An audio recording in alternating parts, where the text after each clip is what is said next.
C'est parti. Julien, c'est à toi. Ok, ben merci beaucoup Myriam. Merci beaucoup aux personnes à distance. Ça va, je vais écrire que je compris ici. Merci aussi aux personnes qui sont dans la salle. On s'excuse un petit peu du retard. Il y avait un cours qui se donnait dans la salle de classe, puis le temps de tout organiser. Donc ça me fait grand plaisir d'être là, puis de partager le plancher avec Nathalie Odette, qui est directrice du service d'aménagement à la MRC Lac-Saint-Jean-Est, qui va vous faire un petit peu plus état là, des retombées, disons, concrètes ou pragmatique à l'intérieur même de son organisation, puis c'est équivalent pour l'ensemble des partenaires. Moi, de mon côté, ici, je suis professeur en sciences de la Terre à l'UQAC. La majorité d'ici me connaissent. Peut-être à distance, d'autres me connaissent pas, mais c'est simplement dire que cette présentation, qui se veut un peu un résumé des travaux qui ont été menés ici à l'UQAC ces 6 dernières années, s'adresse autant à des aménagistes. Je pense qu'une partie des personnes présentes sont du domaine public ou du domaine municipal et peut-être un peu moins pour le volet recherche ou développement des connaissances. Demeure que ces projets sont en appui au développement des connaissances. Fait que j'ai intitulé, en fait, toute la présentation est présentée dans le titre, comme vous pouvez voir, titre assez long. 6 ans de transfert circulaire. Je vais définir le transfert circulaire avec vous tout à l'heure. Des connaissances sur les eaux souterraines au Saguenay-Lac-Saint-Jean et 6 ans d'accompagnement personnalisé des acteurs régionaux. Et on a ici l'ensemble des partenaires, donc les 6 principaux partenaires auxquels s'ajoutent, partenaires financiers auxquels s'ajoutent les 2 organismes de bassin versant. Donc moi, j'en ai pour à peu près, je dirais, une trentaine de minutes, peut-être 40, et Nathalie a parlé d'une 10 à 15 minutes de présentation. Juste pour mettre la table, pour tout le monde est pas mal au fait là aujourd'hui là de la couverture actuelle des différents projets qui ont eu lieu dans le cadre du programme du ministère de l'Environnement d'acquisition des connaissances sur les eaux souterraines. Donc les projets se sont échelonnés entre 2009 et 2022. Il y a eu au moins 4 appels de projets, puis des projets qui étaient antérieurs à ce programme qui a été lancé en 2009. Vous avez la couverture complète. Donc les couleurs représentent les territoires qui ont été couverts. Ici, à l'UQAC, donc le CERM, qui est le Centre d'études sur les ressources minérales, qui regroupe l'ensemble des professeurs en sciences de la Terre à l'UQAC. On a couvert dans le cadre de ces projets donc la région du Saguenay-Lac-Saint-Jean en premier projet, la région de Charlevoix-Haute-Côte-Nord, et récemment, là, entre 2018 et 2022, les projets sur le territoire de la Naudière, donc 5 MRC, à laquelle a été soustrait la MRC des Moulins, qui a été couvert plus par nos collègues de l'UQAM, Marie Larocque, et finalement aussi l'Est de la Mauricie. À ça s'ajoute un projet pilote qui a duré à peu près, qui s'est échelonné sur la même durée, mais pour lesquels il n'y avait pas les mêmes livrables.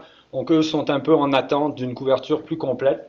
Et c'est certain que au niveau des connaissances nécessaires, ne serait-ce qu'au niveau de la connaissance sur les dépôts quaternaires, c'est fondamental pour pouvoir y mener un projet de cartographie complet du PACES. Je rappelle rapidement les objectifs du programme tels qu'ils étaient présentés sur le site du ministère au moment du lancement du programme. Alors d'abord, dresser un portrait de la ressource en eau souterraine sur le territoire, qui est couvert par le projet. Établir l'état de la ressource, on a rajouté sa recharge et sa vulnérabilité.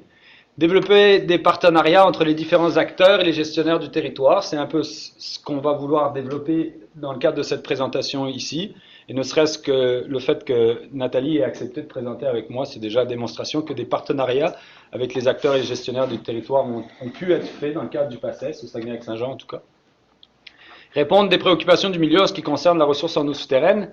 Et à partir de ces objectifs, je dégage vraiment 2 grands objectifs où je regroupe les objectifs. D'une part, les objectifs un peu plus scientifiques qui sont l'acquisition des connaissances hydrogéologiques et qui nécessitent des connaissances un peu plus fines et un peu plus pointues, des ingénieurs civils ou des géologues qui peuvent, ou des ingénieurs en géologie qui peuvent se pencher sur ces questions.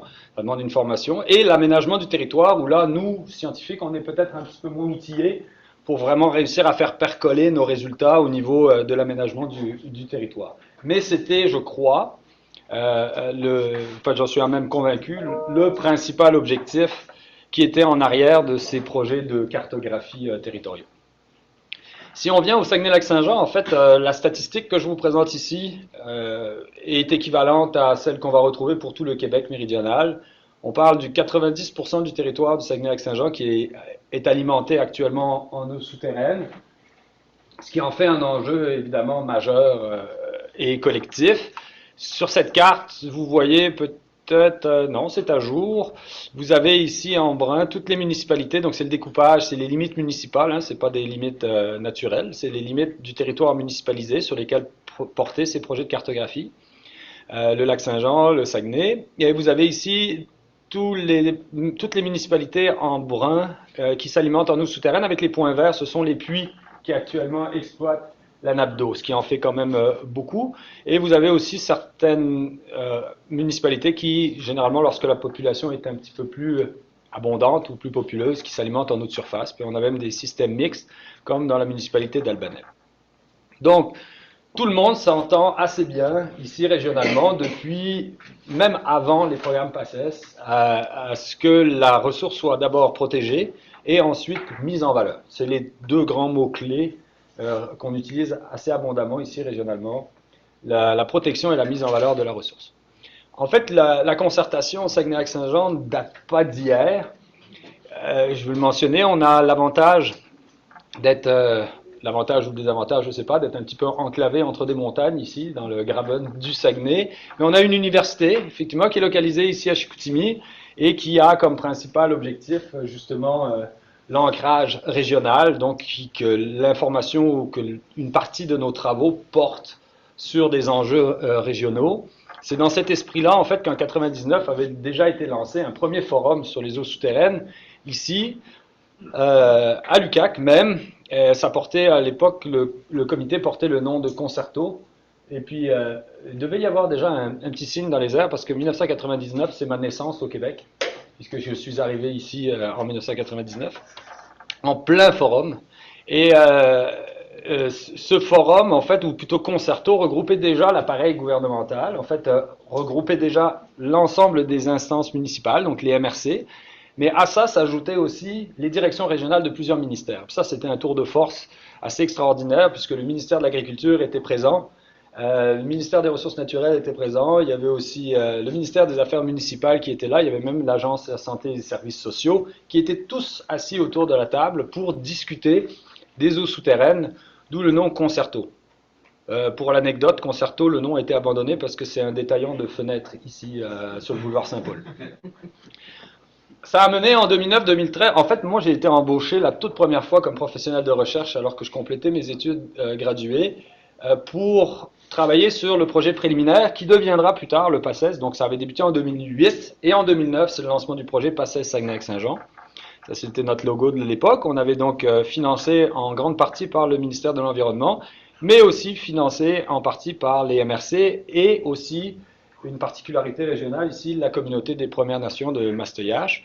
Et le maître d'œuvre était le Centre d'études sur les ressources minérales. Il a fallu attendre 4 ans. Ensuite, 2017-2020, ça a été notre premier projet à RIMO, donc de transfert de connaissances et aussi d'intégration et de mise à jour. Je vais vous le présenter plus en détail.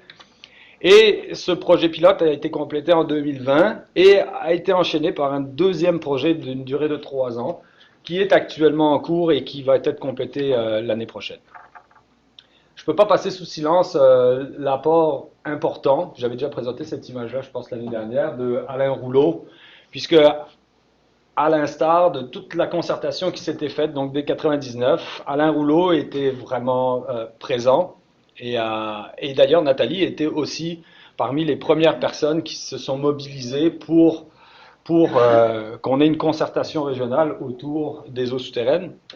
Alain est actuellement professeur émérite. Il prend du bon temps en famille, mais il est tout le temps présent. À chacune des rencontres qu'on a à faire avec le comité régional, il est tout le temps présent. Malheureusement, il ne peut pas être là aujourd'hui.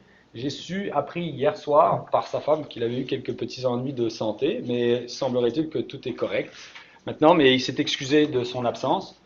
Pour ceux qui le connaissent, pourraient lui envoyer un petit mot d'encouragement. Bref, à la fin du PACES en 2013, lorsqu'on a fini la cartographie, puis qu'on a livré la grosse bébête, donc parce que ça fait beaucoup de données qui ont été ingérées, demeurait à peu près, où j'ai regroupé ça en 10 thèmes, des préoccupations régionales. La première, c'était qu'est-ce qu'on va faire maintenant, comment on va utiliser ces résultats du PACES. Alors, je parle vraiment de préoccupations régionales au sein de nos partenaires. Ils se posaient des questions. Qu'allons-nous faire avec ces résultats? Comment allons-nous les utiliser? Peut-on les intégrer au schéma d'aménagement? Et puis comment faire? Puis je le sais que tout chercheur qui a travaillé sur ces projets PACES en étroite collaboration avec le milieu régional, tout le monde va être d'accord sur le fait que ces questions-là étaient dans toutes les régions, dans toutes les organisations partenaires. Les questions sur la gestion du territoire versus les conflits d'usage. L'eau souterraine étant à l'interface entre plusieurs disciplines, elle engendre généralement ou souvent certains conflits d'usage. L'enjeu de développement économique du territoire, on l'a dit, protection et mise en valeur de la ressource. Par mise en valeur, on peut imaginer l'aspect économique. Enjeu de conservation du territoire, interaction entre le PACES, le milieu municipal, mais aussi ceux qui œuvrent ardemment et quotidiennement à la production de connaissances et à l'accompagnement de l'ensemble des acteurs du milieu, c'est-à-dire les consultants. L'exposition grandissante des populations aux différents contaminants environnementaux. Je n'en parle pas plus spécifiquement de ce point-là, mais là, actuellement, il y a beaucoup de concertations qui sont faites ou de questions qui sont posées à l'ensemble de la société civile par les organismes de bassin versant qui font des consultations un peu partout. Puis ça, c'est un enjeu qui est omniprésent et de plus en plus important. Donc c'est vraiment comment nos populations sont actuellement soumises à certains contaminants anthropiques ou même voire naturels dans les nappes d'eau qui voyagent à travers les nappes d'eau. On avait la sensibilisation de la population à la fragilité de la ressource et à l'importance de cette ressource. Et évidemment, la question centrale à laquelle le PACES n'a pas pu répondre de manière très précise et surtout pas localement, quelles sont les quantités. La qualité était quand même assez bien adressée à l'aide de cartes à points, mais la quantité d'eau disponible, cette question-là n'a pas été répondue. Et puis finalement, une autre question sur la vulnérabilité et la protection des eaux souterraines. Puisqu'on œuvrait majoritairement à une échelle régionale, dans le cas du Saguenay-Lac-Saint-Jean, on parle de 13 200 km², l'ensemble des livrables ont été produits à cette échelle-là, et donc ne répondent pas d'une préoccupation locale de la vulnérabilité des eaux souterraines, ni de la protection. Et c'est ainsi que 4 ans plus tard, puisque le projet s'est fini en 2013, 4 années plus tard, il a fallu attendre 2017 pour voir naître Arimo. Ça, c'était au lancement d'Arimo. Donc on a Nathalie qui est avec moi aujourd'hui, Alain Rouleau, Mélanie Lambert qui était professionnelle de recherche à l'époque, spécialiste de la géomatique, et Réal Degnaud qui lui était directeur du centre d'études sur les ressources minérales. Cette présentation avait été donnée à l'occasion de l'ACFAS, donc un an plus tard, qui avait eu lieu ici à l'UQAC en 2018. Rapidement, le comité Arimo, donc c'est exactement les mêmes partenaires qu'on avait initialement dans le cadre du PACES, l'ensemble des MRC de la région et la communauté de Mastéache, des Premières Nations. Premier projet complété, vous avez une image ici du comité entièrement réuni. Ici, on a des... Ouais, c'est vrai, il faut que je... Ce sont principalement des partenaires financiers et je tiens à le mentionner ici, le financement est 100% régional. Aucun levier au niveau gouvernemental actuellement, ni au niveau d'aucun organisme subventionnaire. C'est uniquement les personnes qui sont présentées ici, ou plutôt les organisations qui sont présentées ici, qui ont simplement reconduit le financement qu'ils avaient prévu dans le cadre du PACES. On parle de 10 000 $ par année par partenaire. C'était ça pendant le PACES. Ils ont souhaité maintenir ce même financement-là, donc 100% régional. Et à ça s'est ajouté les organismes de bassin versant qui sont des partenaires, mais non pas financiers, mais qui ont évidemment un intérêt dans les données, puisqu'ils vont prendre les produits et tenter le plus possible de les intégrer dans leur plan directeur de l'eau. Et en même temps, ils nous alimentent beaucoup au niveau des enjeux régionaux, puisque c'est un peu leur mandat de concerter. Donc pour présenter Arimo, ces 4 grands enjeux là, qui sont représentés par ces pictogrammes. Le premier, c'est l'accompagnement.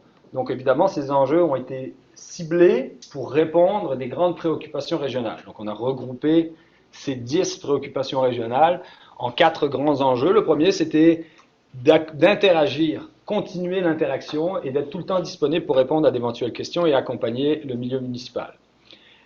Produire de la connaissance, donc faire de la recherche appliquée, permettant de répondre à certains enjeux de formation de personnel qualifié, mais aussi pour éventuellement agir comme courroie de transmission avec le milieu des consultants. Intégration et implantation des données, donc ça c'est vraiment la notion de transfert. Toute la donnée qui a été produite dans le cadre du PACES puisse être vraiment rentrée dans les organisations, avec une clé USB, rentrer dans l'ordinateur, puis faire une petite formation sur comment fonctionne la base de données et les données. Donc vraiment intégrer et implanter ces données. Et finalement, l'enjeu qui, selon moi, est le plus important, et je vais le répéter encore, c'est la mise à jour des données. On a produit une somme colossale d'informations dans le cadre de CEPACES, qui s'est fini en 2013. On est aujourd'hui en 2023, ça fait 10 ans. Si on n'avait pas de mise à jour, cette base de données serait obsolète, à mon sens. Parce que vous allez voir, la production sur le territoire, elle est quotidienne. Production de connaissances. À ça s'ajoute un cinquième enjeu, qui est la pérennité de la structure AMO. Effectivement, on arrive à la fin et il faut trouver des manières de pérenniser cette structure qu'on considère importante. Et là, par pérennisation, on entend financement, le nerf de la guerre. Ce que j'ai appelé le principe de base ou le transfert circulaire des connaissances. Donc vous aviez le programme PACES visait la production de données hydrogéologiques à l'échelle territoriale sous forme de cartes et de données ponctuelles.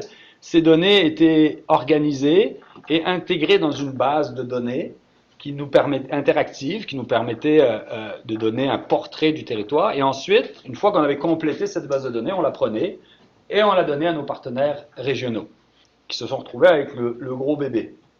On parle de beaucoup de points d'information.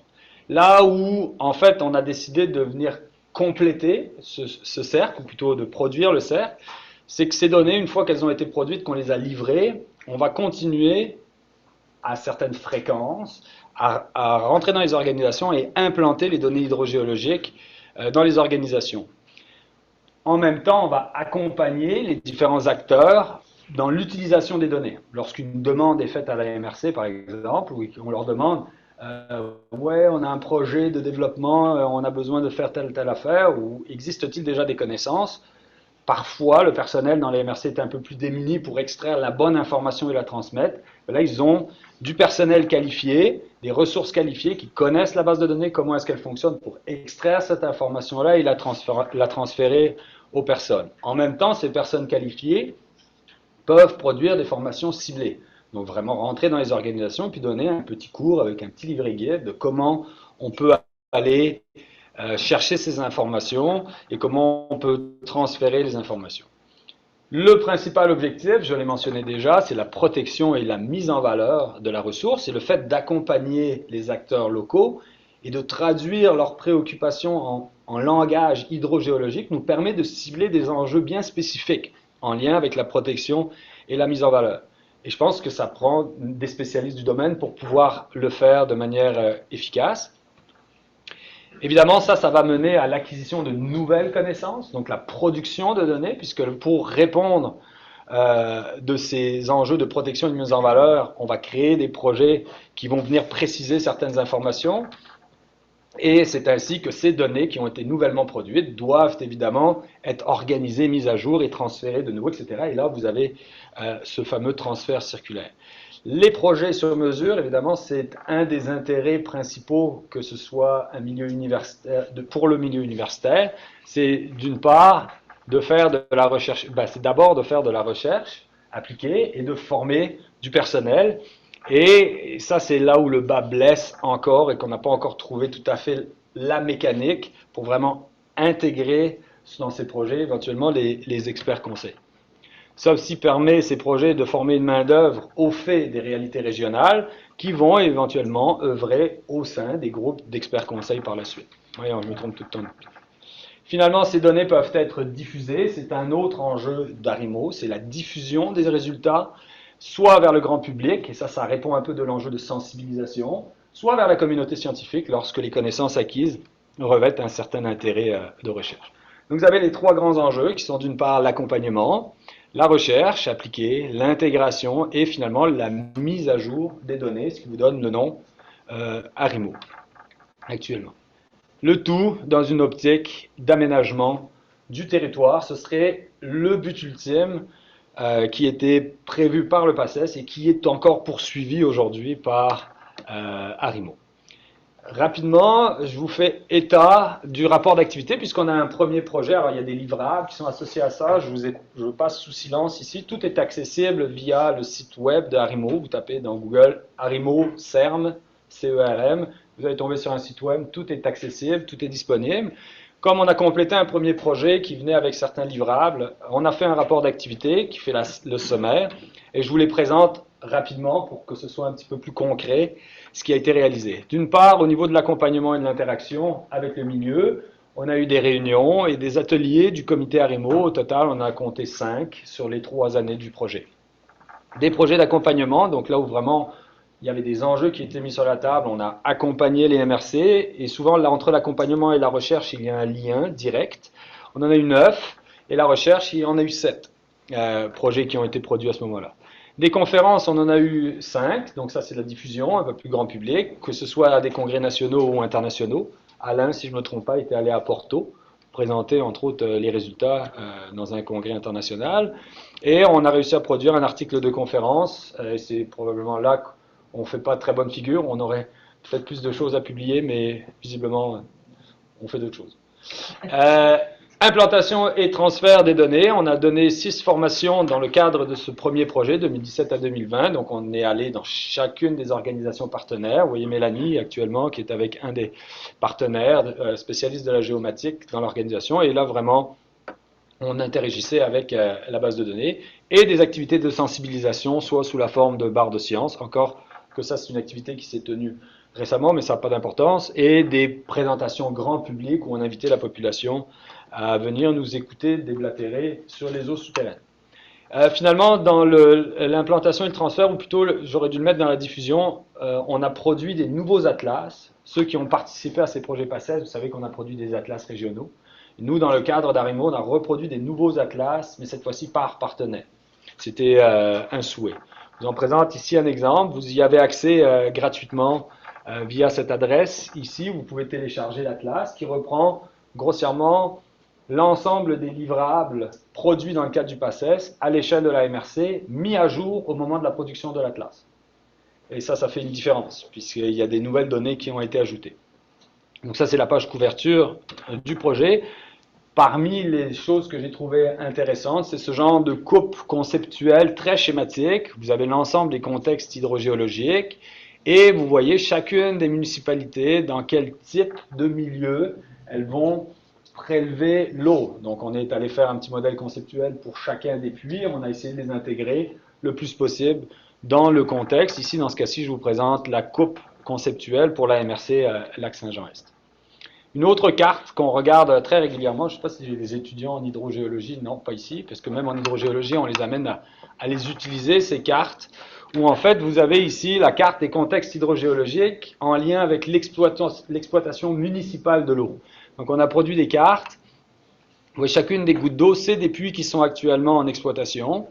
Et vous avez toutes sortes d'informations qui peuvent être rassemblées ici, ne serait-ce que par exemple la conductivité hydraulique, est-ce qu'elle est bonne, moyenne ou faible, avec l'aide de petits pictogrammes, le nombre de personnes qui sont desservies, donc vous avez l'information dans chacun des encadrés pour chacun des puits, si vous respectez les objectifs de qualité ou les concentrations maximales acceptables, mais surtout, et ça c'est un dommage, ou plutôt un bien collatéral, c'est d'introduire la notion de contexte hydrogéologique, qui n'est pas toujours une notion aisée ou facile à comprendre pour tout le monde. Il faut être un petit peu sensibilisé à la visualisation 3D sur une carte en 2D. Donc, en fait, simplement à l'aide de ces petits pictogrammes qui sont aussi représentés ici sur le petit encadré pour chacun des puits, vous avez un peu le contexte. Est-ce qu'on est plutôt dans une nappe confinée avec la présence d'argile ou de silt, avec des dépôts fluvio-glaciaires, etc. Donc ça nous permet de discuter et de soulever certains points, comme par exemple, vous voyez, pour le territoire de Lac-Saint-Jean-Est, vous avez ici là je vais utiliser les termes techniques, une bande de sédiments fluvio-glaciaires superposés sur le roc, avec présence de calcaire, de lambeaux calcaires ordoviciens, mais vous voyez surtout que les puits sont tous ou semblent être toutes dans la même entité géologique. Est-ce que cette entité géologique est connectée, n'est pas connectée? Ça, c'est toutes des questions qui ne sont pas encore aujourd'hui répondues. Mais si on devait aller vers une définition des quantités d'eau disponibles et d'une exploitation durable de la ressource, ce seraient probablement des questions qui devraient être répondues, donc se mettre à une échelle régionale. Et vous voyez que dans ce cas-ci, cette entité-là, traverse plusieurs municipalités. Donc, qui en a la responsabilité ou comment ça se produit? Bref, c'est des questions qui sont posées. La même question pourrait se poser pour ce grand cordon fluvio-glaciaire qu'on retrouve ici sur certaines municipalités qui, encore une fois, semblent toutes exploitées par divers puits et qui traversent la rivière Péribonka. Est-ce que c'est une barrière hydraulique? Est-ce que c'est en connexion ou pas? Ça reste des questions qui ne sont pas encore aujourd'hui répondues. Juste porter à votre connaissance aussi que rien que ces projets, donc dans le cadre d'Arimo, les 9 projets d'accompagnement et les 7 projets dits de recherche ont généré quelque chose comme 478 nouvelles stations d'information, je vais y revenir plus tard, des coupes stratigraphiques, des échantillons et des analyses d'eau potable sur le territoire, des cartes de concentration d'éléments physico-chimiques, des modèles stratigraphiques 3D pour certaines portions du territoire et aussi un intérêt particulier. On a été pas mal sollicité dans les dernières années à cause des PRMHH, donc des plans régionaux pour les milieux humides et hydriques. Donc on a essayé de développer quelques outils en appui au MRC. La majorité des projets de recherche, vous avez compris tout à l'heure que le financement est 100% régional. Il n'y a pas de levier qui n'est utilisé, ni mi-taxe, ni rien du tout. C'est 100% régional. Et là, actuellement, on parle de 60 000 $ par année. Il n'y a pas, considérant le besoin en termes de ressources professionnelles, il n'y a pas de place pour actuellement des bourses de maîtrise ou de doctorat, encore qu'on réfléchit beaucoup à ça. Fait que la majorité des projets ont été faits au niveau du premier cycle. On parle majoritairement de projets de fin d'études qui, chez nous, là, depuis quelques années maintenant, depuis 1 an ou 2 ans, se font sur une année complète. Donc quand même, l'étudiant peut s'imprégner de la problématique puis tenter d'y porter des réponses. Et ces projets se font aussi maintenant en équipe, ce qui n'était pas le cas nécessairement avant. Donc ça amène à la diplomation des étudiants de premier cycle en géologie, génie géologique, mais aussi en génie civil, puisque nous sommes au département des sciences appliquées. Je vous présente un petit peu rapidement la répartition de ces projets. Ça, c'est le territoire du Saguenay-Lac-Saint-Jean. On reconnaissait le Lac-Saint-Jean. Le Saguenay, ici, Chicoutimi est ici. Et vous avez ici les différents secteurs sur lesquels on portait ces projets. Donc, évidemment, le cordon fluvio-glaciaire dont on a parlé, celui-ci aussi, le cordon, où vous voyez qu'il y avait une interconnexion. On a essayé de débroussailler certaines questions, mais vous voyez qu'il y en a à plusieurs endroits. Ces projets, généralement, ont toujours un volet qualité d'eau. C'est une déformation professionnelle, puisque moi, plutôt de mon côté, recherche un petit peu plus fondamentale. Disons, je m'intéresse aux interactions entre l'eau et le milieu aquifère. Donc, j'ai tendance à utiliser l'outil géochimique. Évidemment, ça a un coût. La majorité du temps, ces coûts-là sont défrayés par les acteurs locaux. Donc, c'est en plus du financement d'AMO, souvent pour les résultats d'analyse. Et évidemment, comme on a de l'information stratigraphique dans nos bases de données, on produit, donc ici vous avez les points, c'est les analyses de qualité d'eau, et les lignes que vous voyez, c'est des coupes stratigraphiques qui ont pu être produites pour donner une image 3D du secteur à l'étude. Et c'est généralement les 2 grandes informations qu'on cherche à mettre ensemble pour mieux comprendre le portrait hydrogéologique ou répondre de certains enjeux. J'avais, dans la première présentation, fait une liste avec les titres des projets. J'ai tout évacué ça pour donner plus de place à Nathalie. Mais dites-vous simplement qu'en termes d'objectifs de formation de personnel, vous avez ici l'ensemble des projets de fin d'études. Donc PFE, c'est les projets de fin d'études. 2018, 2019, il y a des stages aussi universitaires, PFE 2020, 2022, 2023, qui ont été produits au total. Vous voyez, ça c'est le nombre d'étudiants. Alors parfois ils travaillent en équipe, des fois ils étaient individuels. Mais c'est le nombre d'étudiants qui, dans les 6 dernières années, oups, j'en oublie et non des moindres, on a même Awa qui est ici, qui ont travaillé avec la base de données, qui ont produit de la connaissance additionnelle, soit sous forme de coupe stratigraphique, soit en allant échantillonner de l'eau ou sur la qualité d'eau. Évidemment, il y a eu plusieurs professionnels de recherche qui, aujourd'hui, Mélanie Lambert fait plus partie de l'équipe, ni Anouk, mais on a Laura Pierre qui est ici présente et qui est la seule professionnelle qui travaille au quotidien là-dessus. Et 2 professeurs-chercheurs qui appuient les démarches. Là, je vais aborder rapidement, avant de laisser la parole à Nathalie, ce qui est, selon moi, probablement le point le plus important, qui est donc la mise à jour. Je vais essayer de vous montrer l'importance de cette mise à jour par une démonstration, en fait, par les données qu'on a collectées depuis 2017. Donc d'abord, il y a plusieurs rapports qui sont produits quotidiennement. On a eu les plans de protection des prises d'eau municipales. Là, je pense qu'il y a un cours qui commence à 1 heure. Un examen. C'est que je vous laisse partir. Bonne chance. Donc c'est le M de mise à jour. On a eu 2 périodes de mise à jour, 2017 et 2022. Donc on a mis récemment, en décembre 2022, la mise à jour numéro 2, où on a récupéré, donc ça on refait exactement la première phase du projet PACES. On reprend notre téléphone, on communique avec chacune des municipalités, on leur demande, avez-vous produit de la nouvelle connaissance sur le territoire? On a déjà notre questionnaire de questions, tout est là. Au total, on a récupéré 129 nouveaux rapports dans les 6 dernières années, ou plutôt jusqu'en 2022, donc il manque 2 ans, dans les 4 dernières années, à partir de 2010, en fait depuis 2013, disons dans les 8 dernières années. Et quand on marque rapport mis à jour, c'est qu'on s'est rendu compte que certains rapports de la première du PACES, donc de la première phase de projet, avaient parfois des informations manquantes. Donc on allait chercher cette information-là. En fait, vous voyez ici la carte que j'ai reçue hier à 11h30 de Laura Pierre, merci beaucoup. Vous voyez le nombre de rapports qui ont été, c'est très variable d'une municipalité à l'autre. Vous voyez ici, par exemple, pour la communauté de Mastayache, on a récupéré dans les dernières années jusqu'à 44 rapports. Alors ça peut être des rapports d'études géotechniques ou d'études hydrogéologiques ou d'études où il y a une notion de sol et de sous-sol à l'intérieur du rapport.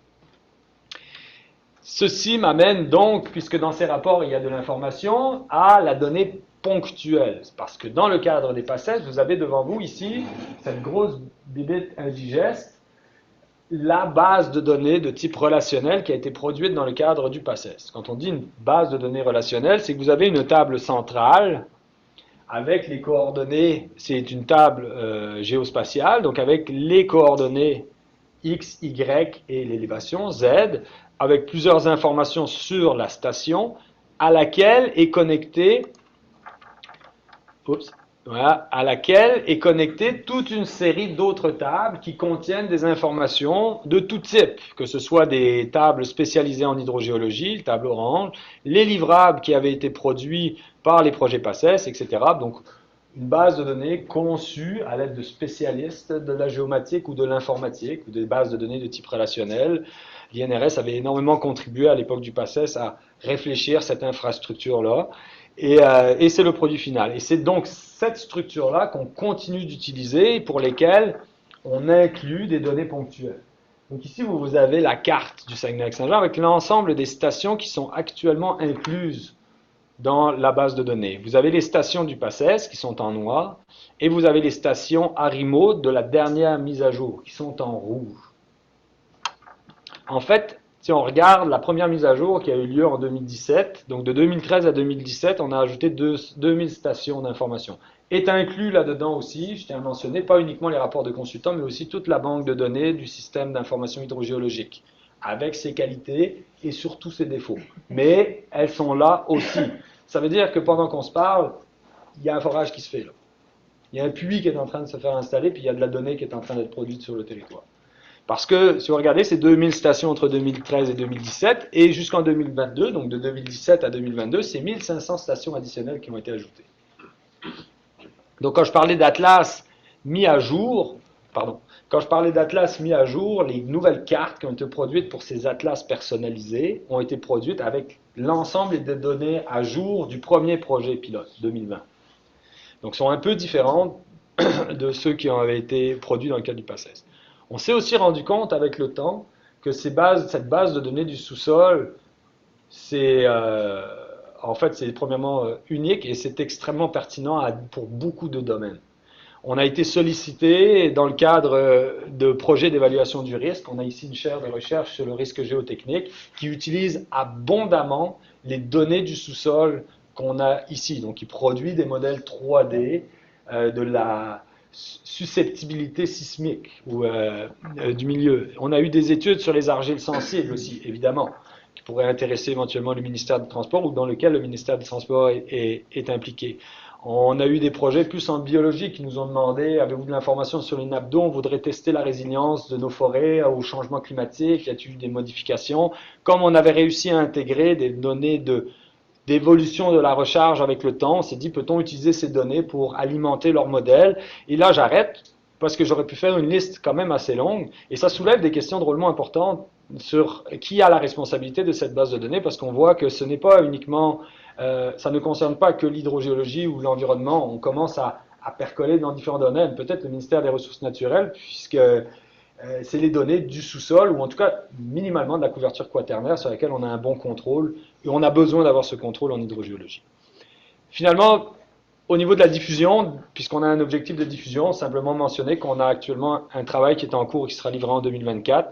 Donc là, la base de données est maintenant accessible, nous, à notre version bêta, accessible via nos téléphones à l'aide de notre serveur ArcGIS Online. Donc on peut interroger, consulter les cartes avec notre GPS n'importe où sur le territoire, et on pense que ça pourra devenir, dans un délai assez rapproché, un outil de sensibilisation important. Finalement, je ne pouvais pas passer sous silence l'importance de la nature, de tous les humains qui ont participé à ce projet, de proche ou de loin, et surtout parce que cette diapo m'a demandé beaucoup de temps pour essayer d'organiser les photos entre elles. Finalement, depuis les 6 dernières années, je conclurai, puis je laisserai la main à Nathalie. Depuis les 6 dernières années, Arimo a permis de maintenir à jour les acquis du passage Saguenay-Lac-Saint-Jean. Alors ça, c'est ma ligne éditoriale, la conclusion. Je pense que ça a permis de maintenir à jour les acquis du passage Saguenay-Lac-Saint-Jean, d'améliorer les connaissances locales sur les enjeux, d'accompagner les acteurs locaux, ça, je pense qu'ils s'accorderont pour le dire, de diffuser les connaissances hydrogéologiques à la communauté scientifique et à la population, de former une relève professionnelle au fait des réalités régionales, je crois, intimement, de mettre à jour la base de données régionale, évidemment qui a des finalités multiples. Finalement, la structure a répondu de plusieurs besoins. Là où je l'ai déjà mentionné, où le bas blesse, on n'a pas encore développé de mécanisme ou de mécanique avec le milieu des consultants, et je pense que ça, c'est l'avenir de cette base de données, je pense, de trouver des mécaniques plus directes entre le producteur de la donnée et la diffusion de ces données. Il y a beaucoup d'enjeux autour de ça, mais je trouve ça intéressant. Et surtout, je pense que la structure en tant que telle est exportable aussi à d'autres régions du Québec qui ont bénéficié d'une cartographie de PACES, puis est là primordial. Hors de tout doute, dans mon esprit, qu'il faut trouver absolument une manière de maintenir toutes les bases de données qui ont été produites dans chacun des projets à jour, et donc de refaire une collecte d'informations, ça m'apparaît très important. Nathalie, je me tais dès maintenant et je te laisse la parole et je change les diapositives à ta demande. Parfait. Merci. Merci, Julien. Je vais essayer de faire ça assez vite parce que tu as fait une super présentation de la collaboration qu'on a avec vous depuis presque 25 ans maintenant. Tu as eu le temps d'arriver comme étudiant, de faire ton bac, ta maîtrise, ton doctorat, maintenant d'enseigner. Et moi, bien évidemment, je me rapproche de plus en plus de la retraite. C'est ma petite introduction. Évidemment, j'ai essayé de... C'est ce que tu as amené comme présentation. Je pense que ça permet à tous les participants de voir vraiment l'importance du travail qu'on a fait régionalement. Je pense aussi que tu as souligné que le monde municipal, les 8 dernières années, supporte seul le projet Arimo. Hein. Tu sais, je pense qu'on aurait voulu qu'il y ait une intervention de l'État. Ça n'a pas été le cas. On a continué de se mobiliser au milieu municipal. Donc, je suis contente que tu en aies fait que tu en aies fait mention. Moi, je vais vous apporter sur le terrain de l'aménagement de territoire parce qu'évidemment, c'est un peu notre job dans les MRC. J'ai vu qu'on avait quelques collègues avec nous ce midi. Un peu comment le travail du PACES et d'Arimo s'intègre, nous, à la révision du schéma d'aménagement. L'exemple de notre MRC. Donc, Julien, chaque fois, je vais te demander de virer la page. Merci. Oui, oui, j'arrive. J'étais en train de te... Contrôle. Ah non, c'est bon. Évidemment, parce qu'on a un vieux schéma, nous, de 2001, fait qu'on comprend que il date de plusieurs années. Les collègues aménagistes le savent, ceux qui sont là aujourd'hui. Évidemment, un nouveau schéma d'aménagement et de développement. Évidemment, là, on comprend qu'on a un territoire qu'on veut léguer au territoire aux générations futures. C'est un bien commun. Hein? On a un territoire qui est en grand changement chez nous. On a abordé une réflexion collective pour entendre la communauté, partager les savoirs, puis aussi se mobiliser pour l'avenir du territoire. Donc, on a initié une réflexion qui est via le forum territorial. Je vais te laisser à la page suivante. Au forum territorial, ce qu'on a fait pour établir notre vision territoriale, pour amorcer la révision de schéma, on a invité plus de 120 participants, puis les chercheurs de l'UQAC étaient là. Julien et Laura Pierre étaient avec nous pour entendre un peu ce que la communauté avait comme préoccupation. Outre le fait qu'on a dressé un portrait, notamment sur la question du changement sur le territoire, mais les changements climatiques, les grands enjeux qu'on observe sur notre territoire, notamment la question climatique, outre les questions de relève, de main-d'œuvre, etc. Dans les forces et faiblesses, bien évidemment, les gens sont venus nous émettre des préoccupations sur la qualité du milieu naturel. On a capté tout ça. J'appelle la page suivante pour confirmer les enjeux que nous avions. Puis évidemment, toute la question d'un développement territorial respectueux de l'environnement, de la biodiversité, la question des changements climatiques, des milieux de vie qui sont sains pour la collectivité, bien, tout ça fait en sorte c'est venu capter de la donnée que nous avions depuis des années, mais c'est permis aussi de voir que les gens sont tous à la même place sur les préoccupations pour un meilleur aménagement des territoires. Je vais aller à la page suivante. Merci. On a aussi, on trouvait ça important juste de vous rappeler, nous, on est en révision de schéma jusqu'en 2027, évidemment. Donc, on a établi notre vision territoriale. On est en train d'écrire notre premier projet de schéma d'aménagement et de développement et on voudrait finir l'exercice 2027 si tout va bien. Il y a quelques MRC qui sont en avance sur nous, qui ont déjà leur schéma d'aménagement et de développement. Mais nous, il datait de 2001, fait qu'évidemment, d'aller capter toutes les nouvelles connaissances que nous avons maintenant, c'est super essentiel. Comment on a fait la vision? Ben, tantôt, Julien mentionnait toute l'acquisition de connaissances qu'on a partagées, mais nous, ça nous a permis, à l'intérieur du projet de portrait synthèse, les enjeux, les défis, en ayant un forum territorial avec un ensemble de participants, dont des chercheurs, ben, c'est venu comme un peu allumer toute la réflexion de la protection du territoire. Fait que c'est comme ça qu'on a construit notre énoncé. Et je vais vous en faire quelques petits extraits aux pages suivantes. Notre vision d'avenir, évidemment, je ne la lirai pas toute, mais c'est vraiment une MRC capable d'aborder en mouvement, capable d'aborder avec succès de manière innovante des éléments qui caractérisent notre milieu, en fait, permettent l'émergence d'une occupation dynamique du territoire, une occupation durable, capable de faire face au changement climatique. Ça, c'est un bloc, les gens sont clairement venus s'exprimer. On n'avait pas nécessairement prévu le fignoler autant que ça, mais vraiment, les gens ont insisté beaucoup sur cette question-là. La question de la protection, de protéger de façon optimale nos milieux naturels, les gens qui veulent vraiment léguer un territoire en santé aux générations futures, puis la question de la santé, bien, elle est globale, hein, on parle de l'individu, mais aussi le territoire sur lequel on travaille. Donc, à la page suivante, on a caractérisé un peu ce qu'on voulait sur ce territoire pour les prochaines années. Et j'ai mis 2 petites étoiles là, pour les 2 derniers, principalement. Un territoire qui assure la résilience des collectivités face au changement climatique, puis aussi une gouvernance qui se voulait inspirante. Enfin, on a ouvert un forum, une virée territoriale, on a partagé de la donnée avec les gens, tout ça était disponible. Donc, évidemment, c'est venu un peu allumer certaines préoccupations importantes. Puis, à la page suivante, je vais vous parler de celle du territoire qui assure la résilience des communautés face au changement climatique. Évidemment, il est clair que dans la façon dont on a travaillé, c'est vraiment, on avait donné des caractéristiques, on a demandé aux gens de les choisir, puis on a construit la vision avec ça. Donc, vraiment, la protection des citoyens, des citoyennes est assurée, organisée par des responsabilités compétentes qui aussi ont à cœur des concepts de responsabilité et d'équité. On assure la sécurité des biens des personnes dans un contexte de changement climatique.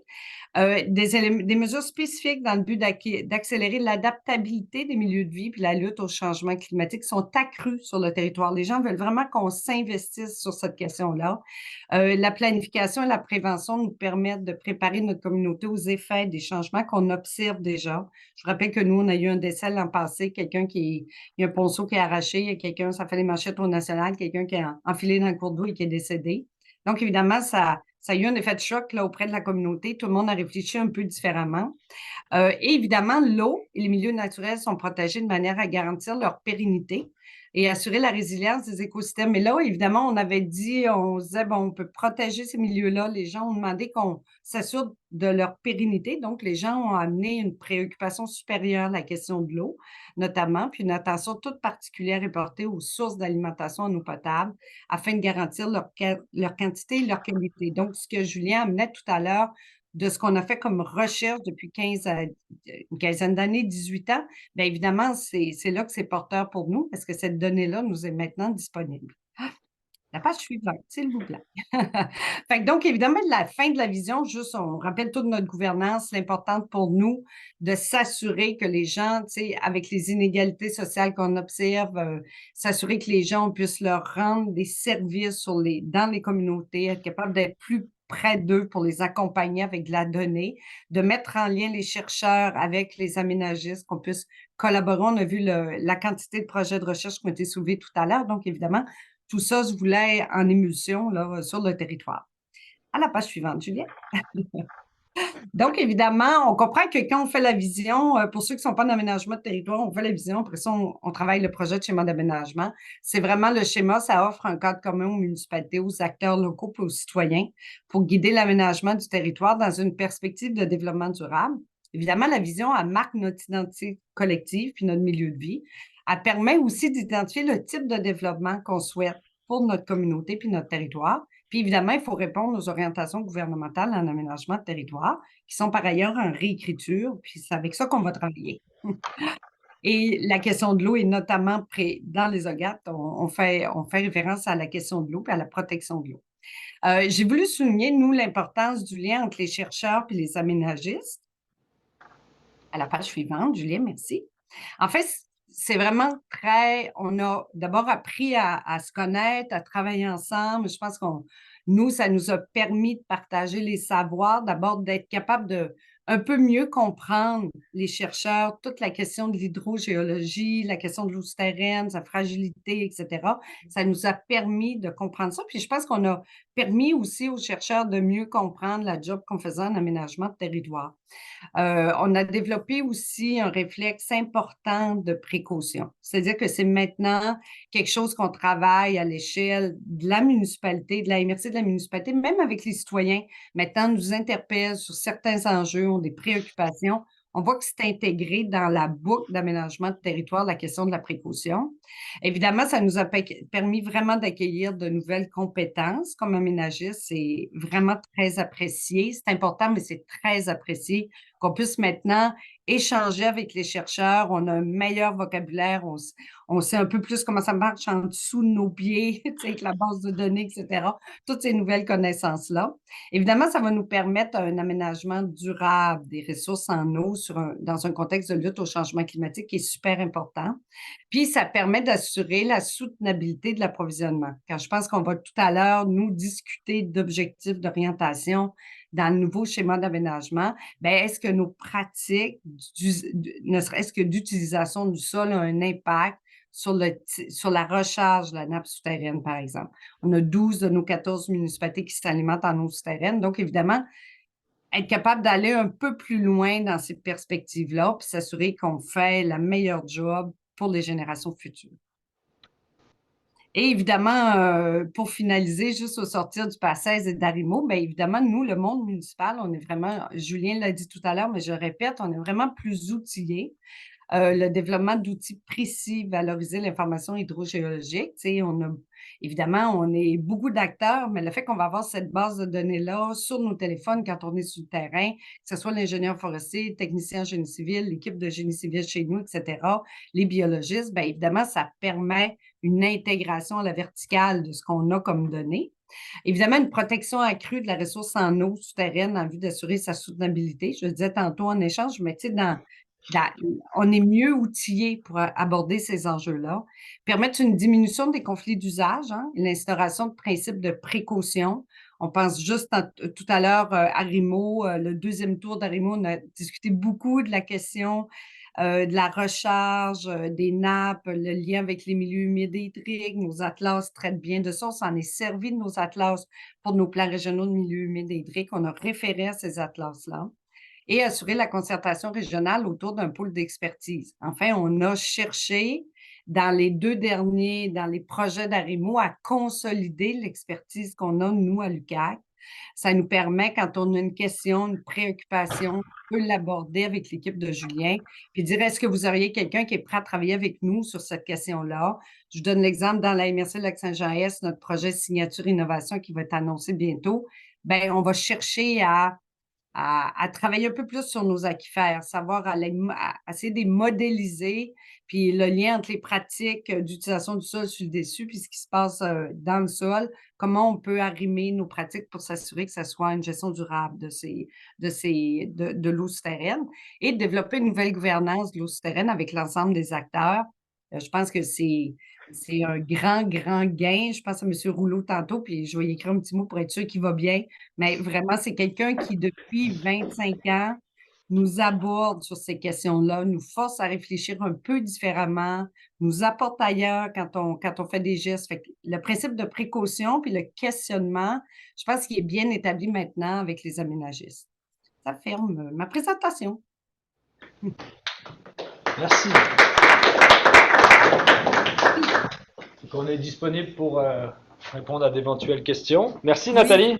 Merci beaucoup, Nathalie et Julien. C'était vraiment intéressant. Je rêve que votre initiative soit adaptée, reportée à toutes les régions du Québec. Je pense que c'est vraiment utile pour les communautés et puis pour la protection des ressources en eau.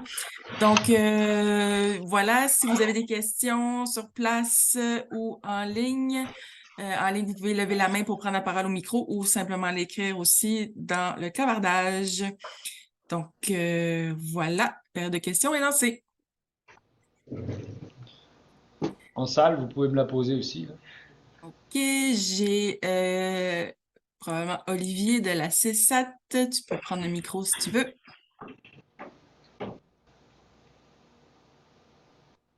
Oui, bonjour. Je m'excuse d'être le premier. Encore une fois. Bravo Julien, bravo Madame Audette.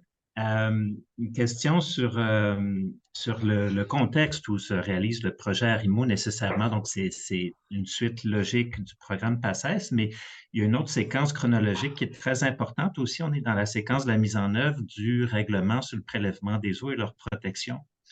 Et ça, en Abitibi-Témiscamingue, ça a ouvert une nouvelle ère dans le travail de transfert de connaissances et de gouvernance qu'on fait. On parle plus juste de nos zones de recharge préférentielles, mais là, on parle vraiment des aires de protection, des captages qui ont été définis.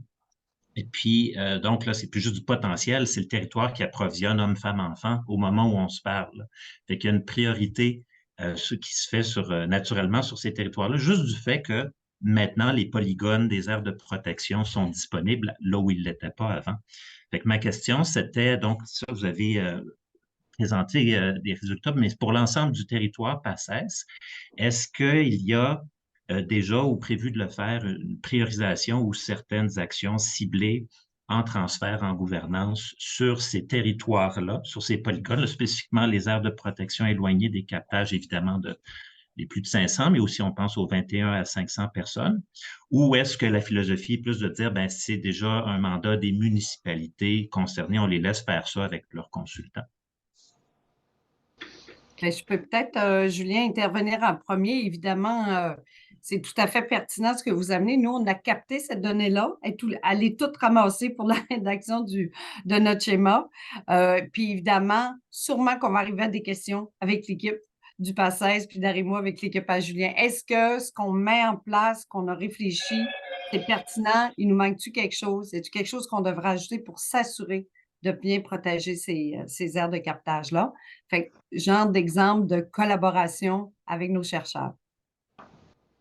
Moi, je peux peut-être compléter aussi. On a eu une rencontre du comité Arimo récemment, là, ça fait 2 semaines, je pense, à peu près 2, 3 semaines. Et ce point-là a été amené justement à la table du comité en se demandant comment est-ce qu'on peut non seulement sensibiliser les populations locales à l'existence de ces aires d'alimentation. Donc là, encore, c'était hier ou avant-hier, Laura Pierre me montrait un exemple d'affiche. On voudrait peut-être, on réfléchit à éventuellement afficher sur le territoire quelque chose comme ça. Puis en même temps, on a réfléchi d'un point de vue un peu plus de recherche. Puis ça, c'était beaucoup Alain Rouleau qui a amené ces notions d'incertitude des modèles.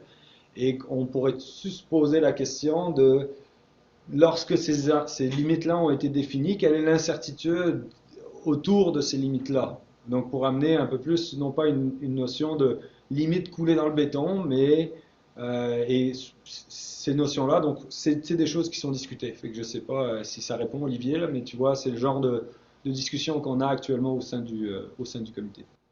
Donc oui, je dirais, pour répondre plus directement, je pense qu'il y a une priorité qui se dessine à l'horizon.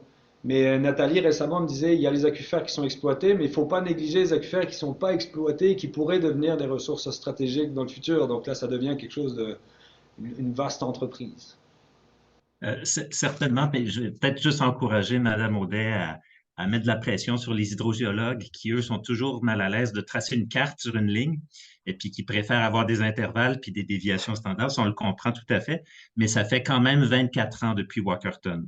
Et ça fait très longtemps que ces polygones-là sont affichés de l'autre côté de la frontière en Ontario. Nos successeurs nous jugeront, ils feront mieux que nous. Mais pour un aménagiste comme Mme Audet, qui a des dizaines de balles à jongler en même temps, dont l'eau souterraine, à un moment donné, ça prend une ligne en quelque part. Merci. Merci beaucoup à tous les deux. J'ai une question en ligne de Mme Langlais de Lucard qui dit « Les 4 séances de sensibilisation que vous avez faites vous ont-ils permis de rencontrer des propriétaires de puits privés? Si oui, quels seraient leurs besoins en matière de transfert de connaissances sur l'eau souterraine? » Moi, je peux répondre. En fait, à chaque atelier, on a eu plusieurs citoyens qui se sont déplacés. Souvent, c'est des ateliers qui sont donnés, soit c'est la MRC qui nous informe qu'il y a un besoin, soit c'est littéralement des citoyens qui ont communiqué, qui communiquent avec nous. Et donc, c'est dans le cadre d'Arimo qu'on se déplace. Fait que souvent, l'atelier est déjà un petit peu orienté. Je pense entre autres au plus récent qu'on a fait, qui a été une super après-midi, où c'est une zone qui connaît un développement économique important là, sur une autre MRC que la MRC Lac-Saint-Jean-Est, qui est plus au nord du lac, où là on a des cannebergières qui s'installent, des bleuetières qui sont déjà présentes, on a des exploitants de tourbes, tout ça sur un système deltaïque important. Et puis maintenant on a aussi des problématiques d'érosion du littoral, donc les propriétaires sont sensibilisés à leur environnement. Donc ils venaient déjà avec une espèce d'intention en arrière, et ils ont formulé ça un peu plus sous la forme d'un cours 101 sur la vulnérabilité des eaux souterraines, sur le mécanisme de fonctionnement à proprement parler. Mais ce que j'ai trouvé absolument génial, et puis ça m'a fait penser un peu au programme de subvention actuellement du FRQNT en engagement, là, où il faut aller chercher un citoyen qui détient une connaissance. Mais c'est que finalement, on en a appris quasiment plus sur leur territoire, grâce à eux. On en a appris plus que ce que nous, on avait à transmettre de manière très générale. Puis on disait qu'une façon d'appréhender les problématiques, ce serait d'instrumenter des sites pour essayer de créer de l'historique de données. Et en fait, tout le monde s'est porté volontaire pour aller avoir un level logger, puis qu'on aille chez eux échantillonner de l'eau sur une fréquence relativement régulière.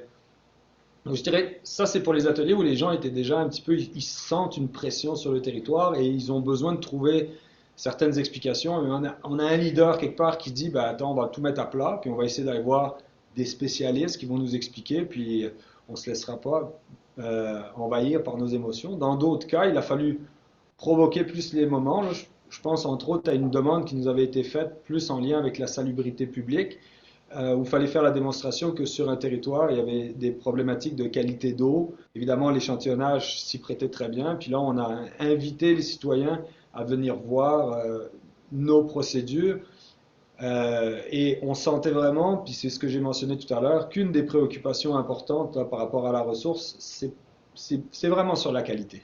C'est vraiment sur la qualité, puis comment est-ce qu'ils sont exposés. Puis ça, c'est bon signe, parce que quand on se rappelle, à la fin des PACES, c'était une des choses qui ressortait, c'est que les gens ne faisaient pas vraiment analyser l'eau de leur puits. Donc quand ils étaient hors réseau, ce n'était pas une préoccupation. Puis là, on sentait qu'il y avait cette préoccupation-là qui commence à émerger. Je ne sais pas si ça répond à la question à Madame, je ne sais plus son nom.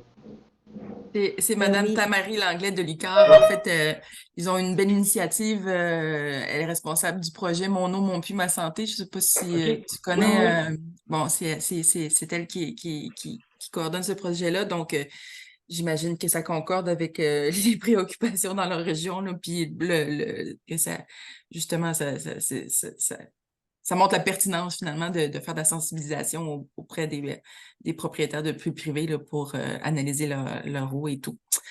Donc, merci. Est-ce qu'il y avait des questions en salle? Ah, Tamari, tu voulais dire quelque chose? Ah, juste merci. Merci, oui, ça répond à ma question. Bien. Peut-être en attendant, moi j'aurais une question pour Madame Nathalie Odette concernant, comme vous disiez, que vous aviez pu acquérir des nouvelles compétences finalement là, en tant qu'aménagiste là, pour les questions en lien avec les eaux souterraines. Selon vous, c'est quoi qui vous a le plus aidé dans les types d'activités avec Arimo finalement pour vraiment comprendre comment ça marche les eaux souterraines puis comment le lien avec l'aménagement du territoire? Enfin, il faut dire qu'au sortir du passage, toutes les formations qu'on a eues, tu sais, nos élus, on a d'ailleurs, nous, plusieurs élus, les directeurs généraux des municipalités, les inspecteurs municipaux, tout le monde a eu de la formation qui avait été organisée là, à l'échelle québécoise, il y avait eu des ateliers, tout le monde a participé. Puis suite à ça, évidemment, au fur et à mesure, du moment où tu as une donnée de base, tu maîtrises un peu les concepts, tu es plus à l'aise de poser des questions ou du moins tu vois des interventions sur le terrain, puis ça tout de suite, ça t'amène du questionnement. Tu sais, je pense que c'est ça qu'on a développé beaucoup, de mieux comprendre comment ça se place. Tu sais, Julien l'a montré chez nous sur notre territoire, deux grands axes où l'ensemble de nos municipalités ont les puits municipaux. Donc, évidemment, ça commande une réflexion différente quand on intervient sur le territoire. Du moment où on a cette donnée-là, on va chercher à bien la maîtriser parce que quand on travaille avec nos 14 municipalités, d'être capable de bien traiter de ça, d'échanger avec eux. On est en pleine tournée de nos 14 municipalités depuis 2 semaines, on finit vendredi. Et la question de l'eau, tout le monde l'aborde. Comment on assure la protection de l'eau souterraine, des aires d'alimentation tout à l'heure pour la Société de gestion souterraine d'Abitibi-Témiscamingue. Je m'excuse le nom du monsieur parce que je vois plus son nom. Olivier. Mais c'est, M. Olivier, ces questions-là sont tellement pertinentes. Là, nous, on ramasse les rapports, on les regarde avec les locales. Qu'est-ce qui peut être fait comme pratique? L'équipe de la santé publique, Julien, peut-être peut en témoigner, on a eu une rencontre avec eux il y a 2 semaines. Ils ont de l'intérêt, ils travaillent avec nous sur ces questions-là. Ça les préoccupe aussi. Fait que je pense que c'est surtout être capable d'avoir un langage commun, de poser les bonnes questions, d'avoir un bon réflexe. Puis amener les élus tranquillement sur ce terrain-là. Tu sais, les inspecteurs, les DG, les aménagistes, ça va de mieux en mieux, mais qu'on ne soit pas gêné d'adresser une question qui nous chicote. Des fois, on n'a pas le bon vocabulaire tout à fait, mais Ouais, on pressent qu'il y a quelque chose qui pourrait se passer. Puis là, on a une super réponse avec l'équipe de l'UQAC. génial. OK, j'ai une autre question en ligne. Julien, tu me dis il y a des questions dans la salle?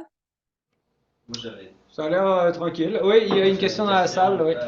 tu as dit que vous avez ajouté 2000 stations dans la base de données de Saguenay-Lac-Saint-Jean depuis, je sais pas, 2017. Ouais. Puis, 3500 depuis 2017. Ouais. puis ces données-là, c'est en partie le système d'information hydrogéologique. Moi, il y en a plusieurs. Puis l'autre partie, Des rapports de consultants. Mais ça, c'est pas tous les rapports de consultants qui sont faits sur le territoire, c'est les entreprises de consultation qui, les municipalités qui donnent, OK, parce que, ben, c'était un peu ça ma question, parce que les entreprises de consultation, ils ne sont pas obligés de partager ces données. En fait, Ces comme on rapports. l'a compris, nous, on fait affaire avec les municipalités par l'intermédiaire des MRC ou directement avec les municipalités, OK. qui, eux, sont propriétaires du rapport, puisque c'est eux qui ont payé pour le service et qui nous autorisent à l'intégrer. Si on n'a pas l'autorisation, on ne le fait pas. Et si la municipalité ne nous transmet pas un rapport, ben, on ne l'a pas. C'est déjà arrivé, en fait, que on interprète certaines zones dans une zone où il y avait déjà eu une connaissance Ben, qui, c'est ça, ouais. qui allait en contradiction avec ce qu'on avait interprété, puis qu'un consultant nous appelle pour dire mais c'est n'importe quoi, vous me faites aller là, il m'oblige à aller là-bas alors qu'en fait j'y suis déjà allé. Mm. Et on dit bon, mais si on n'a pas le rapport et qu'on ne peut pas l'intégrer, effectivement il y a un problème d'exhaustivité. Là. Ouais. Et ça c'est un défi. Puis toutes les entreprises privées qui produisent, je ne parle pas des consultants, mais qui produisent de la connaissance hydrogéologique pour Ouais. n'importe quoi, ben on ne l'a pas non plus. Mhm. Donc c'est pour ça que nous, on trouverait bien de pouvoir trouver une mécanique Oui, directement c'est ça. avec les producteurs de données. Mais alors il y a tout un enjeu, puis là il y a une réflexion à avoir. Mhm. Il faut l'autorisation du client, il faut une compréhension de flaguer la donnée, qu'est-ce qui est disponible, qu'est-ce qui ne l'est pas. Et des fois il y a des données sensibles, je sais pas. Mais ta réflexion est bonne. C'était nous, on voulait, comme je disais, comme les Romains, se connecter directement à la Ouais, mamelle. ce serait pas, mettons, le ministère de l'Environnement a géré ça? Pourquoi ils n'ont pas de propre base de données avec tous les rapports? Parce que tu travailles pour une entreprise de consultation, tu envoies ça aux clients, mais c'est aussi au ministère que tu envoies ça souvent. Pour les certificats d'autorisation, j'imagine. Oui, mettons, oui. Mhm.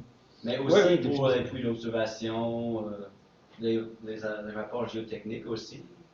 Ouais, c'est un très bon point. En fait, la réflexion devrait se porter là-dessus sur la Ouais, mécanique. c'est, mettons, c'est pas vraiment une question, hein, je suis désolé, Ah, je vais correct. parler, mais comme en Alberta, c'est pas la même chose, mais dans l'industrie pétrolière, après un an, ils sont obligés de partager toutes les données géologiques, justement pour le partage, pour que, mettons, tu sais qu'il y a quelqu'un qui a un forage à côté de toi, mais tu as une idée déjà à quoi ça ressemble, fait que peut-être que tu peux faire moins de forage. Je sais pas si tu me suis, mais Ah ouais, non, mais peut-être complètement. pour que toutes les données sont disponibles en géologie là-bas.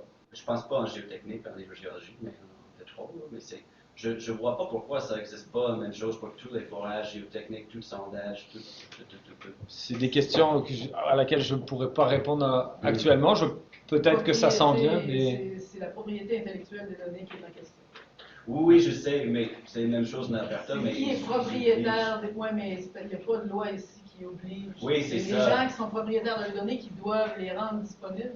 Et souvent, même les municipalités, puis là je parle peut-être plus côté Ontario que Québec, puis les municipalités vont demander des informations, vont avoir des rapports écrits, PDF, mais n'auront même pas des copies digitales des données. C'est les consultants qui sont propriétaires des données. C'est tout dans les petits détails des contrats. Donc, pour publier une base de données comme ça, souvent, il faut faire 3 démarches pour avoir trois permissions avant de pouvoir l'intégrer à une base de données. C'est très, très, très complexe. Oui, je vois. mais c'est un très bon point. Mais je pense que pour ça, il faut développer un intérêt commun ou une vision commune à l'échelle du territoire pour dire, à un moment donné, on met en place des mécaniques qui permettent de pousser les données directement. Nous, actuellement, c'est un des travaux les plus laborieux. Ça l'a été dans le passé, puis ça l'est encore. On les récupère sous format PDF, et puis il y a tout un jeu de numérisation. Après, c'est pas les étudiants du premier cycle qui sont mécontents, puis ça donne un petit revenu, mais on est aussi très limité là, au niveau financier pour assurer le salaire d'une ressource. Actuellement, on peut en avoir qu'une, je dirais, dédiée, et à temps partiel, au montant qu'on. Donc, c'est certainement une question qu'on pourra discuter lors de nos activités qui s'en viennent là, pour le Plein décembre. post-PACES. Ouais. Ensuite, j'ai une question de Pierre-Luc Dallaire. Salut Pierre-Luc. Sur est-ce qu'il y a une initiative similaire qui est prévue pour le territoire PACES Charlevoix? Non. La réponse courte, c'est non. Suite au PACES, plutôt 2015, quand on avait complété le projet, il y a eu des démarches qui ont été faites en ce sens, mais ça prend vraiment, je pense qu'à l'amorce de ça, ça prend. Faut que tout le monde soit au diapason. L'ensemble des partenaires du projet PACES, il faut qu'ils y aillent. Chez nous, on a réussi à regrouper l'ensemble des partenaires à l'époque du PACES. Ils ont souhaité tous poursuivre. Je pense que c'était ça le premier objectif. Là, en Charlevoix et sur la Haute-Côte-Nord, il y a eu certains qui ont signifié un intérêt, d'autres qui n'avaient pas réellement d'intérêt, puis on ne savait pas encore trop dans quoi on allait. Là, aujourd'hui, ce que je suis capable de vous présenter aujourd'hui, j'ai des exemples concrets de certaines réalisations, alors qu'il y a 6 ans, ou 7 ans, ou 8 ans, on n'avait pas trop d'idées. On avait des vœux pieux, mais on n'avait pas trop d'idées. Mais il n'est pas trop tard, c'est ça que j'allais dire. Peut-être Anne-Marie, tu peux poser ta question complémentaire? Oui, allô Julien, ma question, c'est vraiment, comme tu dis, Myriam, une question complémentaire. Là, on veut tout un petit arrimo dans chacune des régions. Puis, Lucac, là, vous avez fait plusieurs passages. Puis, je pense que Julien t'a quand même bien répondu à la question, mais on sait qu'au Saguenay-Lac-Saint-Jean, ça date depuis longtemps avec Alain Rouleau. On parlait de 25-30 ans, où est-ce que là, Alain, il a commencé à parler d'eau souterraine. Puis, bon, Madame Odette, vous étiez là, je ne sais pas depuis combien de temps, mais depuis longtemps, puis vous avez adhéré à ça. Je ne sais pas les autres MRC s'ils sont aussi, en tout cas, aussi éveillés que vous. Mais est-ce que dans Charlevoix de Côte-Nord ou en Mauricie, est-ce que c'est le temps qui fait que les MRC, tout ça, vont adhérer à force d'en entendre parler, à force d'avoir quelqu'un qui est motivé, qui en parle? Ou est-ce que c'est des MRC qui ont plus de problématiques? Qu'est-ce qui fait que ça fonctionne ou que ça ne fonctionne pas? Parce que je suis sûre que tous les MRC aimeraient ça avoir un téléphone rouge pour pouvoir appeler un chercheur ou une professionnelle pour répondre à leurs questions. Donc, c'est un peu ça ma question. Qu'est-ce qui fait que ça fonctionne ou que ça ne fonctionne pas? C'est-tu juste le temps? Moi, je peux. Nathalie, tu veux dire quelque chose? Je ne sais pas si la question s'adresse plus à moi ou à toi. Ben, je vais te passer la parole après, mais je voudrais quand même mentionner qu'il y avait une ferme volonté du monde municipal de continuer, malgré le fait qu'on considérait qu'il y aurait dû avoir un PAS 16 numéro 2 pour être capable de continuer cette recherche-là, cette acquisition de compétences-là, le développement de l'expertise, puis qu'on ait de l'argent de l'État pour faire ça. Nous, on a donc réduit le projet. On a créé Arimo, puis regardez ce qu'on a réussi à faire depuis 8 ans sur ce projet-là, malgré que ce soit que des sous des municipalités locales, là, je le rappelle. Nous, la MRC Lac-Saint-Jean-Est, on n'a pas de fonds autonomes, là. C'est une cote-part à la municipalité locale. Fait que quand on arrive au budget, mais c'est parce que on a convenu que c'était une priorité chez nous. Puis l'ensemble des MRC, puis Ville de Saguenay, c'est ce qu'on a fait. C'était inconcevable qu'on arrête. Fait que donc, puis là, les chercheurs nous ont accompagnés. Je passe la parole à Julien, mais effectivement, il y aurait lieu que ça soit partout dans toutes les régions. Ben, je pense que Nathalie, ta réponse est. Je pense, Anne-Marie, la réponse, elle est complète. Je pense que le facteur temps a son importance parce qu'avec le temps, on développe des relations de confiance. Et c'est certain que de garder un contact, nous, on est privilégiés, comme je le mentionnais un peu en introduction, l'université a ce mandat d'ancrage régional. Et je pense que l'embauche de professeurs se fait aussi dans cet esprit-là, de développer les connaissances à l'échelle régionale et une main-d'œuvre disponible après pour la région. Mais puis c'est le principe des réseaux UQ, hein, par définition. Mais, mais en dehors de ça, je pense qu'il y a aussi à quel point certaines municipalités ou certaines MRC sont confrontées à des problématiques en lien avec les eaux souterraines qui les poussent. Là, il y a 10 ans, on avait encore pas mal de climato-sceptiques. Aujourd'hui, je ne sais pas si on les compte encore sur les doigts d'une main. S'il en reste, en tout cas, ils sont solides. Mais parce qu'il y a de plus en plus d'éléments qui nous démontrent que la machine est en marche. Puis là, on se questionne sur les impacts. Je veux dire, je pense entre autres au territoire de la Naudière. Nous, on a travaillé là de 2018 à 2022.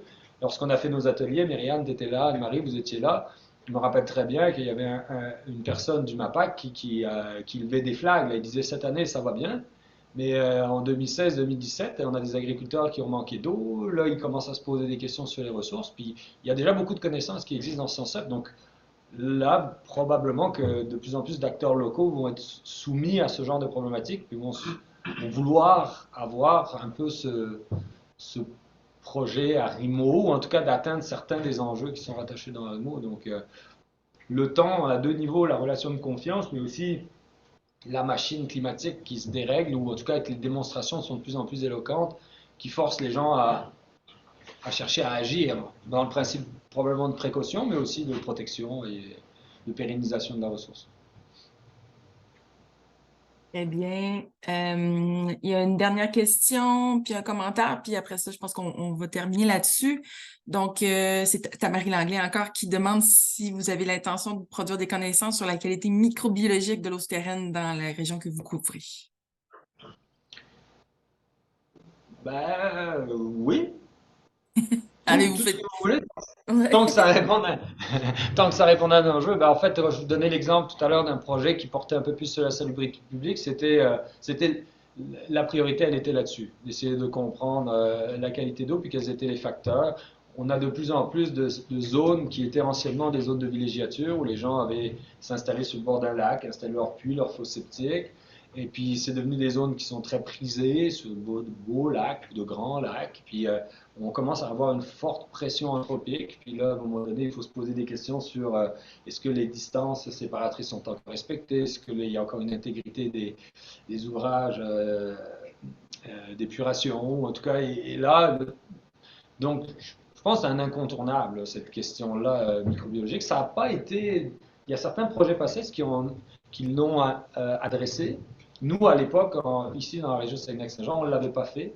Mais on voit de plus en plus d'initiatives, beaucoup en lien avec les organismes de bassin versant, d'aider les gens à échantillonner, donc ça fait partie du portrait. Je ne vois pas comment on pourrait ne pas l'adresser.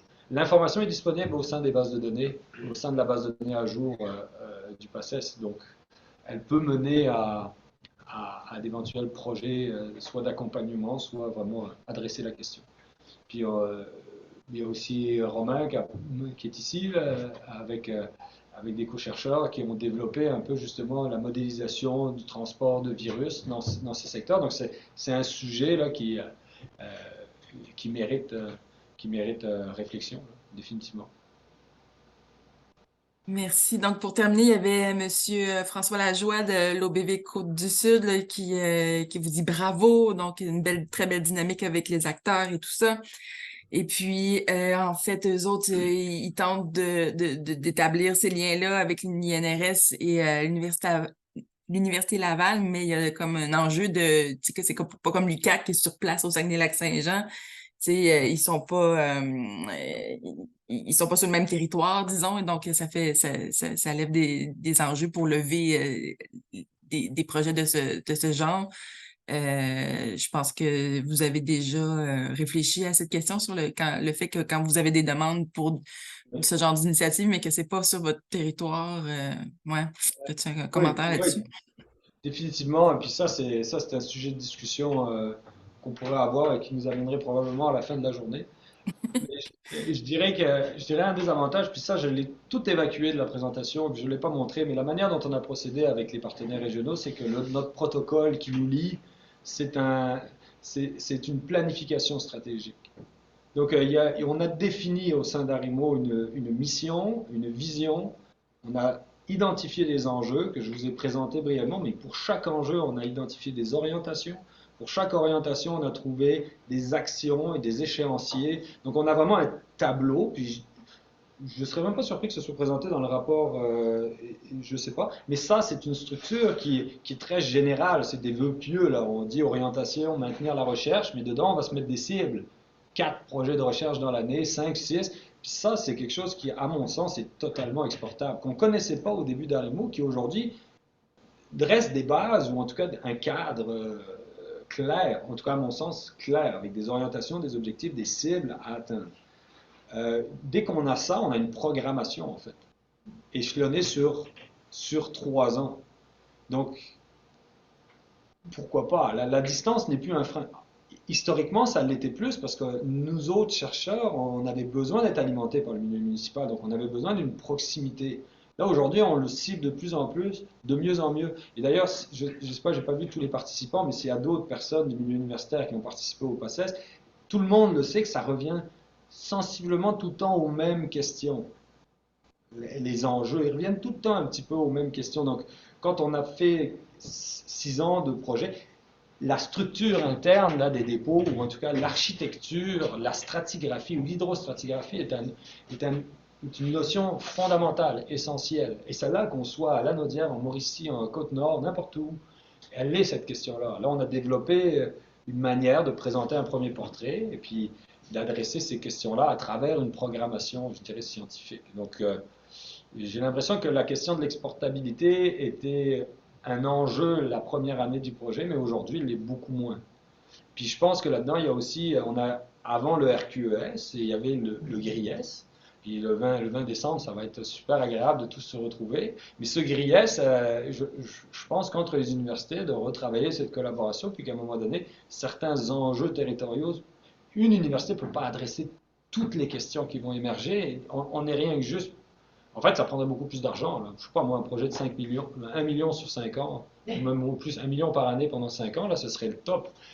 Ça prend quasiment un peu la philosophie, la structure d'un observatoire. En tout cas, là, c'est pour ça que je dis on peut facilement dériver, parce que c'est des choses, des entités locales, ou est-ce qu'on a quelque chose qui chapeaute. Il y a plein de choses. Qui est responsable de la mise à jour, de la gestion de ces données, c'est une autre question.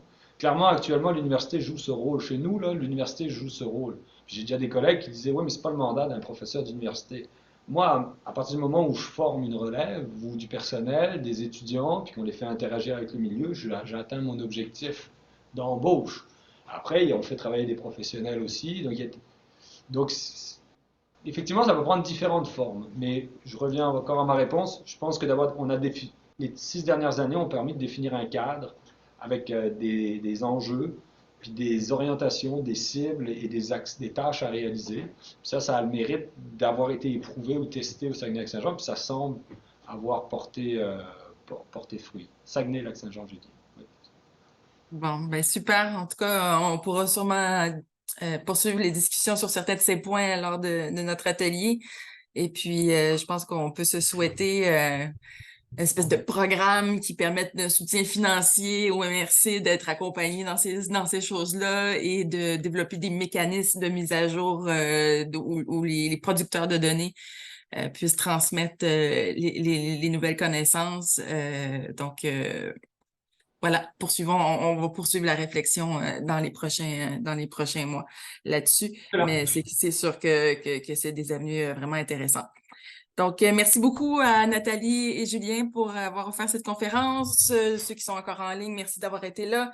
Je rappelle qu'il y a une autre conférence demain midi avec M. Olivier Bourg, un invité de René Lefebvre à l'INRS. Donc, peut-être à demain. Sinon, à la prochaine. Bonne fin de journée à tous. Merci.